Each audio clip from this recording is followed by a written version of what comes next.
حضرت عبداللہ بن عمرو بن عاص رضی اللہ تعالیٰ عنہما کہتے ہیں، رسول اکرم صلی اللہ علیہ وآلہ وسلم نے ہمیں خطبہ دیتے ہوئے ارشاد فرمایا،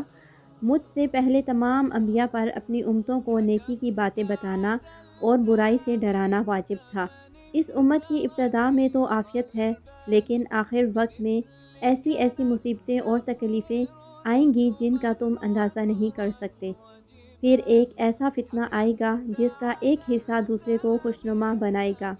یعنی پہلے فتنے میں اضافہ کر دے گا۔ مومن کہے گا یہ فتنہ تو مجھے ہلاک کر ڈالے گا، لیکن وہ فتنہ گزر جائے گا۔ پھر دوسرا فتنہ آئے گا اور مومن پھر یہی کہے گا کہ یہ فتنہ مجھے ہلاک کر ڈالے گا، لیکن وہ بھی گزر جائے گا۔ پس جسے جہنم سے بچنا اور جنت میں داخل ہونا پسند ہو، اسے موت اس حال میں آنی چاہیے کہ وہ اللہ اور یوم آخرت پر ایمان رکھتا ہو،